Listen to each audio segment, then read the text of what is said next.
Hello नमस्कार दोस्तों, समरूपता के बारे में आज हम बात करेंगे। इस प्रश्नावली में से 4 नंबर का सवाल आएगा और एक आता है प्रश्न, एक या आ सकता है प्रमेय और एक नंबर का सवाल आता है। बहुत ही सिंपल प्रश्नावली है, कुछ नहीं है। समरूपता मतलब देखने में समान रूप होना चाहिए। जो हम देखते हैं भाई, 2 भाई बहन एक का व्यापार एक रूप दिखे नहीं, तो इन्हीं प्रकार एक ही रूप होना चाहिए, एक ही स्पष्ट होना चाहिए। और समरूप मतलब समान रूपता एक साथ होनी चाहिए दोनों में, हर चीज में, चाहे कोणों में हो चाहे भुजों में हो। एक के ऊपर एक रखे तो एक ढका जाना चाहिए, सही अर्थ ये होता है। भाई एक आकृति के ऊपर मैं दूसरी आकृति रख देता हूँ तो वो आकृति पीछे से पूरी ढक जानी चाहिए। ये क्या होता है? समरूपता कहलाता। देखिए, इसकी एक आधारभूत प्रमेय है, वेरी इंपॉर्टेंट मुझे लगी है, इस बार आने के चांसेज है, तो इनको मैंने थोड़ा सरल करके आपको बताया है। बिल्कुल सिंपल होता है, जैसे प्रमेय सिद्ध करने का, सवाल सिद्ध करने का मैं एक कन्फर्मली तरीका आपको बता देता हूँ। अलग अलग मास्टर अलग अलग तरीके से कराता है। मैंने जब प्रश्नावली कक्षा में भी पढ़ी, जहाँ कर भी पढ़े, तो मैंने एक बात स्पष्ट कही कि आपकी गणितीय संक्रियाएं सही होनी चाहिए। बाकी आप किसी भी मेथड से सवाल को हल करो, वो आपका क्या होगा? सही होगा। ये थोड़ा ध्यान रखना है आपको। आधारभूत प्रमेय या थैलस प्रमेय, ये नाम लिखा हुआ नहीं आएगा, नाम ये कोटेशन लिखा आएगा। किसी त्रिभुज की एक भुजा के समांतर खींची गई एक रेखा त्रिभुज की शेष 2 भुजाओं को प्रतिच्छेद करे तो ये दोनों भुजाओं को समान अनुपात में विभाजित करेगी। ये विशेष ध्यान रखना। देखिए, एक त्रिभुज है ABCD, ये कह रहा है ABCD त्रिभुज की एक भुजा के समांतर खींची गई। अब मैं चाहे इन समांतर खींचो तो इन समांतर खींचो, तो आप हमेशा AB है तो BC समांतर में DE खींच ली। पहले प्रथम ये काम करना, ये इसके समांतर खींची है। खींचने के बाद कह रहा त्रिभुज की शेष 2 रेखाओं को प्रतिच्छेद करें तो ये दोनों भुजाओं को समान अनुपात में विभाजित करेगी। ये ध्यान रखना अपन को।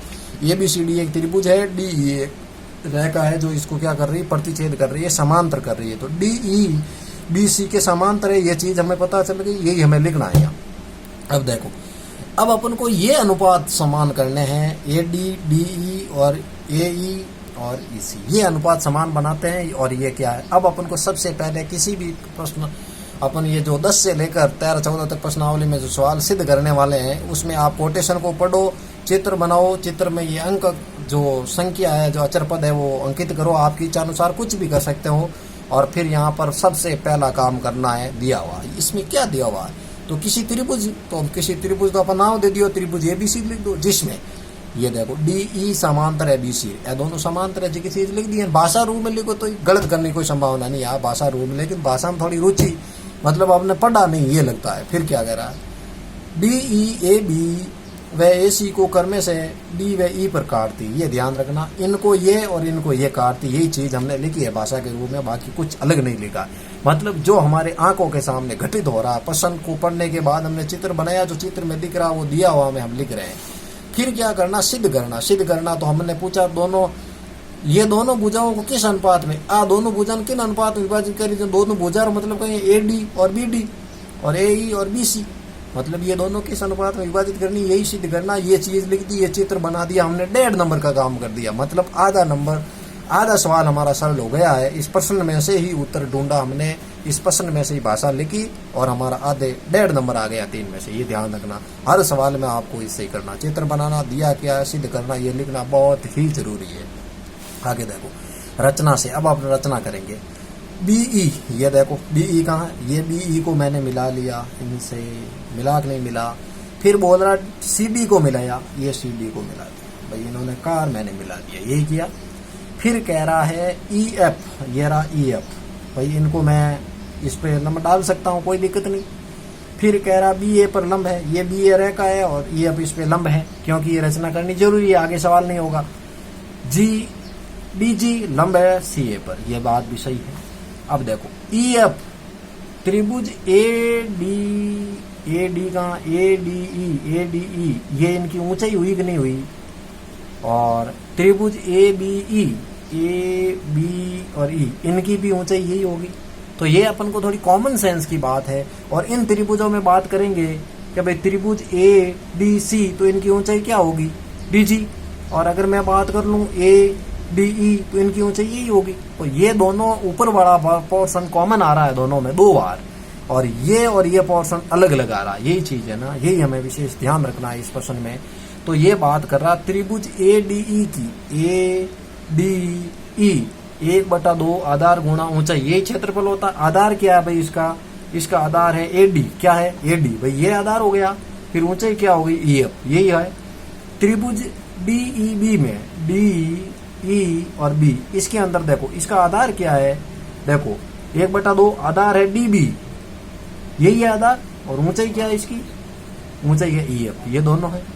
अब आप देखो ADE का क्षेत्रफल DBE का भाग देना है, इनमें इनका भाग देना है, तो ये दोनों कट गए, ये दोनों कट गए, AD और DB रहे, यही रहा AD और DB, ये समीकरण नंबर 1 बन गया। इसी प्रकार देखो अब आगे, और ये मेथड नहीं लगाना, इसी प्रकार लिखना है कि ADB में ADE में त्रिभुज DEC में, इस बार अपन को त्रिभुज लेना है DEC में, तो ऊंचाई क्या आएगी, ये ऊंचाई आएगी नहीं आएगी दोनों बार में, तो दोनों बार में ये ऊंचाई आएगी DG से DG कट गया, 1/2 से 1/2, AE/AC आया कि नहीं आया, त्रिभुज 2। फिर देखो त्रिभुज ADBE तथा ADEC को अनुपात में किस अनुपात में होने चाहिए, तो ये त्रिभुज क्या होना चाहिए, अनुपात समान है तो त्रिभुज कहीं भाई, ये भाई कहने का मतलब हो गया DE समांतर है BC, ये चीज लिख दी, तो ये त्रिभुज समांतर, तीनों भुजाएं आ गई, दोनों त्रिभुजों का क्षेत्रफल भी समान होगा ना, अनुपात होगा तो ये चीज है 1 2 3 से। तो मैं क्या लिख सकता हूँ यहाँ पर, ADE का क्षेत्रफल DBE का क्षेत्रफल, ADE ऊपर वाले में दोनों सेम ही रहेगा, और नीचे क्या हो गया, एक बार तो ये पोर्शन आ जाएगा और एक बार ये पोर्शन आ जाएगा, तो दोनों में मैंने लिख दिया ये क्षेत्रफल। इनके अनुपात क्या आया, AD बराबर BD आया कि नहीं आया, AD/DB बराबर AE/EC HP, यही हुआ। आगे देखो त्रिभुज, अब देखो इसको और किस प्रकार से लिख सकते हैं, इधर देख लो, AB के बट्टा में AD भी लिख सकते हैं, ये पूरा क्या है AB है, इसके बट्टा में ये लिख दो, AC के बट्टा में AE लिख दो, मतलब इनके अनुपात तीनों तरीके से लिख सकते हैं, AB BD BD CD। इनके सवाल 1 नंबर का या 3 नंबर का भी आ सकता है। देखो कैसे, 2 चित्र आपके सामने है, आपको ABCD त्रिभुज दे रखा, ये 6 सेमी है, ये 8 सेमी, ये 5 सेमी, ये याद करना। तो दोस्तों कैसे होगा कि भाई इसका नाम D और E है, तो मैं लिखूंगा AD BD, और ये आ गया AE, और ये आ गया AC। इसके अनुपात 6, इनके 8 है, इनके 5 है, ये अपन को याद करने हैं। 8 × 5 = 40, ये x 6x हो गए, x बराबर कितना आ गया 40/6। ये सवाल इस प्रकार से हमें करते हैं, तो ये विशेष ध्यान रखना। चित्र बनाए हुए अनुपात में पूछे तो इस प्रकार से करना है, मध्यमिका में पूछे तो 10वीं प्रश्नावली में पढ़े उस प्रकार से करना है। ये सवाल देखो, अगर मान लो ये टोटल 10 है, ये 5 है, ये याद करनी है, तो इस पूरे को हम अनुपात लेंगे। इस पूरे का अनुपात क्या है, ये B है, और इसका अनुपात क्या होगा जो अपन को दे रखा होगा, यहाँ मान लो 4 दे रखा है, तो BD बराबर 4 दे दिया, और यहाँ पे है 5, तो ये 5 आ गए। अपन को ये याद करना, ये पूरा कितना 10, ये 4, ये 5, जो याद करना वो अपन को लिख लो, नहीं करना वो याद कर लो, सीधी बात है कि नहीं।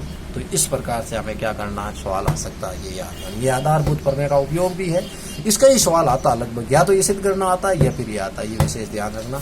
इस प्रश्नावली का एक और सवाल हम करेंगे, इधर देखो। किसी त्रिभुज ABC के शीर्ष A से उसकी सम्मुख भुजा BD पर लंब डालने पर AD² BC व AD को प्राप्त करने पर सिद्ध कीजिए कि ABC एक समकोण त्रिभुज सिद्ध करना। देखिए एक समकोण त्रिभुज ले रहा हूँ जिसमें ABC एक में नाम ले रहा हूँ। अगर ऐसा सवाल पूछे तो A को कभी भी शीर्ष अकेला मत रखना, इसको बीच में रखना, BC के बीच में। चित्र भले कैसे ही बनाओ, ये समकोण किस पे बनाना, A पर बनाना, ये ध्यान रखना। बनेगा नहीं बनेगा ये तो मैं सिद्ध करना, लेकिन इनको रखना है बीच में। A से लंब डालने पर BD और AC को 2 बराबर भागों में विभाजित करती है, हमें पता है। शीर्ष से किसी भी रेखा पर लंब डालते हैं तो 2 बराबर भागों में विभाजित होती है, हमें सबको पता है। तो हमें लिखना क्या है, ABC त्रिभुज के शीर्ष है, ABC पर लंब है तो AD लंब है BC पर, और AD² BD DC, ये सब चीजें हमें दे रखी वही लिख रहे हैं। फिर क्या करना, सिद्ध करना ABC त्रिभुज एक समकोण त्रिभुज है। उत्पत्ति क्या करनी, अब यहाँ से ही उत्पत्ति करनी, कहीं नई चीज हमें नहीं लानी है। देखिए AD है, BD और CD। AD को मैं AD लिख दिया, ये BD आ गया। AD के नीचे BD आ गया और DC के नीचे AD आ गया, समीकरण नंबर 1 बन गई। ये अनुपात बना कि नहीं बना, जो पिछले वाला अनुपात, ये कह रहा है AD/BD, यही कह रहा है। फिर कह रहा है CD, और ये दोनों इसके बट्टे में आ रहा है, ये दोनों अनुपात बन रहे हैं। अब देखो आगे, कोण ADB कोण ADC, ये दोनों कोण 90-90 डिग्री के ऑब्वियसली अपने पता है कि ये भाई लंब पड़ा है तो 90-90 डिग्री का होगा और बराबर होगा। तो ये देखो त्रिभुज ए डी बी, ये ऊपर वाला त्रिभुज और नीचे वाला त्रिभुज दोनों आपस में SAS नियम से समरूप होगा। इस त्रिभुज को इस त्रिभुज के ऊपर रखूंगा तो ये ढक जाएगा, तो ये क्या हो गया, समरूप त्रिभुज हो गया। तो देखिए DAB ये कोण और फिर क्या कह रहा है DCB और ये कोण, ये दोनों भी आपस में क्या होंगे, इक्वल होंगे। ये ध्यान रखना, समकोण त्रिभुज बनेगा तो ये दोनों समकोण भाई सिद्ध करना, इसका मतलब सिद्ध तो होगा, ये ध्यान रखना। एक चीज और यहाँ हमारा कॉमन सेंस और चलना चाहिए कि ये 90 डिग्री सिद्ध करना कहे तो सिद्ध तो होगा, सिद्ध होगा तो ये 90 डिग्री के, तो ये दोनों कोण भी आपस में बराबर होंगे, हमने लिख दिए। त्रिभुज ABCD में हम बात करेंगे तीनों कोणों का योग BAC का कितना होता है 180, ये पूरे लिखे हुए, मैं शॉर्ट बोल रहा हूँ 180 डिग्री। फिर देखो ये मैंने सेम लिख दिया, और यहाँ पर देखो इनका मान है वो मैंने ये लिख दिया, और इसका मान कितना 90 होता, पूरी ये ना मान तो एक दे रखा हमें भाई पूरा 90, तो ये 90 ले लिया हमने, तो 180 माइनस 90 किए तो आ गए 90।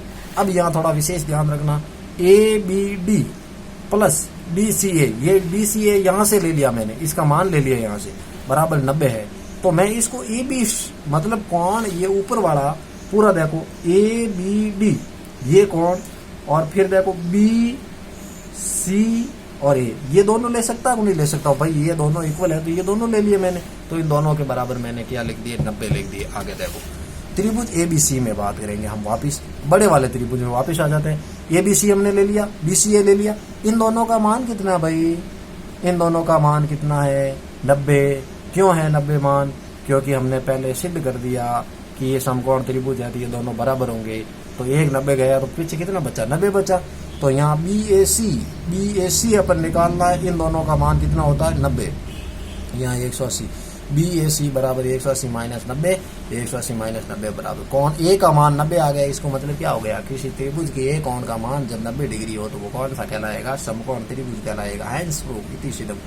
ये 2 सवाल कराए हैं, भगवान से आशा करते हैं ये दोनों में से एक सवाल आ ही जाए, नहीं भी आएगा तो इस प्रश्नावली में विशेष ध्यान इस चीज का रखना है, जो चीज हमें दे रखी है उनको बराबर सिद्ध करना है। तो आप कोणों पे ध्यान रखो, लंबाई पे ध्यान रखो, कौन सी चीज आपको बराबर चीज दिखती वो लिखो, सिद्ध क्या करना ये चीजें आप लिखो, नंबर नहीं कटेंगे, ये ध्यान रखना। क्योंकि इन सवालों को करने के अनेक तरीके हैं, अनेक विधियां हैं, सिर्फ गणितीय संक्रियाएं सही होनी चाहिए, तो ये आप विशेष ध्यान रखना। कुछ महत्वपूर्ण क्वेश्चन मैंने आपको बता दिए, पर में 11.3 आप देख सकते हैं। एक एग्जाम्पल है जो 1 नंबर का आता है, 11.4 का पहला सवाल जिसमें तीनों सवाल है वो 1 नंबर में पूछ सकते हैं। एक पेज नंबर 180 पर 3 नंबर उदाहरण है वो भी पूछ सकता है। जो क्षेत्रफलों का परमेय सिद्ध करना है वो भी आप याद करना, यहाँ मैं लिखवा देता हूँ आपको, क्षेत्रफलों के अनुपात सिद्ध करना, अनुपात सिद्ध करना,